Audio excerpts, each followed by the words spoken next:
আমাদের ভারতীয় জনতা পার্টির সংকল্পপত্রে আমরা বলেছিলাম যে আমরা সরকার তৈরির পরে দ্রুততার সঙ্গে অন্নপূর্ণা যোজনা চালু করব এবং উপযুক্ত ব্যক্তিরা অর্থাৎ মহিলারা তারা ১,৫০০-এর বদলে ৩,০০০ টাকা করে পাবেন। প্রথম ক্যাবিনেটে এটা মঞ্জুরি দেওয়া হয়েছে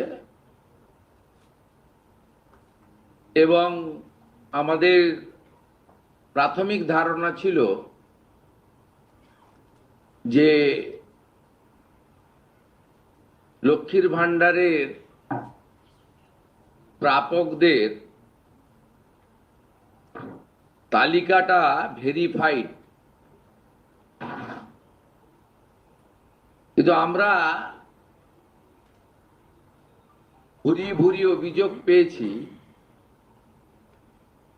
যে ভোটার তালিকা থেকে নাম বাদ গেছে, স্থায়ীভাবে নাম বাদ গেছে এবং ট্রাইব্যুনালে বা সিএ তে অ্যাপ্লিকেশন করেননি এমন অন্তত ৩০ লক্ষের কাছাকাছি, অ্যাপ্রক্স বলছি, সংখ্যাটা আরো ক্লিয়ার হয়ে যাবে ফর্মগুলো ফেরত এলে, তারাও লক্ষ্মীর ভাণ্ডারের টাকা পাচ্ছেন। মূলত অভারতীয়দের,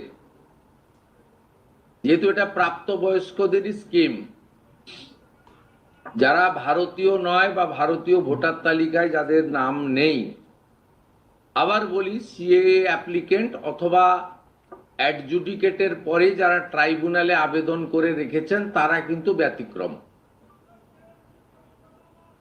সেক্ষেত্রে এই বিপুল সংখ্যক লোককেও লক্ষ্মীর ভাণ্ডারের টাকা দেওয়া হচ্ছে। তাই অর্থনৈতিক স্বচ্ছতা, পশ্চিমবঙ্গে বসবাসকারী আমাদের মা বোন দিদি যারা উপযুক্ত এবং যারা এই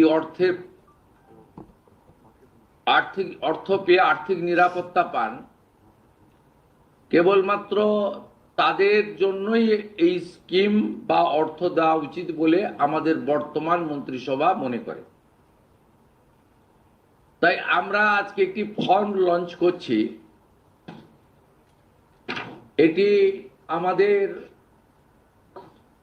মহিলা এবং শিশু কল্যাণ দপ্তর, যার পূর্ণমন্ত্রীর মর্যাদা আছেন মাননীয় অগ্নিমিত্রা পাল মহোদয়া, তার দপ্তরের মাধ্যমে, এটি নোডাল দপ্তর, কিন্তু কাজটা যেহেতু খুব পরিধি ব্যাপক, তাই মুখ্য সচিব, অর্থ সচিবের নেতৃত্বে পুরো প্রশাসন অর্থাৎ জেলা শাসক, বিডিও, মিউনিসিপ্যালিটির ক্ষেত্রে সিও এবং কর্পোরেশনের ক্ষেত্রে কমিশনাররাও এতে যুক্ত থাকবেন এবং হোম পার্ট ডিপার্টমেন্টও এর সঙ্গে যুক্ত থাকবেন। ভোটার তালিকা তৈরি করা সহ আমাদের যারা আধারের কাজ করেন তারাও যুক্ত থাকবেন, অর্থাৎ ওয়েবেল, আইটি সবাই মিলে একটি পরিচ্ছন্ন তালিকা কেবলমাত্র উপযুক্ত যারা প্রাপক তারা পাক, আমরা এটা চাই। যেহেতু প্রসেসটা পারবেন না এবং ফর্ম ফিল আপে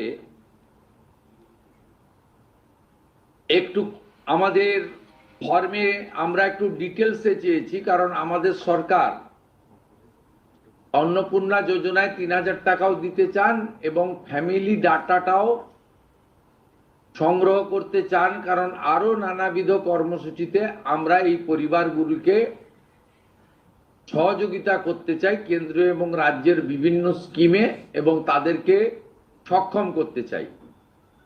ইতিমধ্যে আয়ুষ্মান ভারতের ক্ষেত্রে আমরা যেমন বলেছি যে আয়ুষ্মান ভারতের রেজিস্ট্রেশন, এনরোলমেন্ট পোর্টালে নাম নথিভুক্তকরণের প্রক্রিয়া যেমন আমরা শুরু করেছি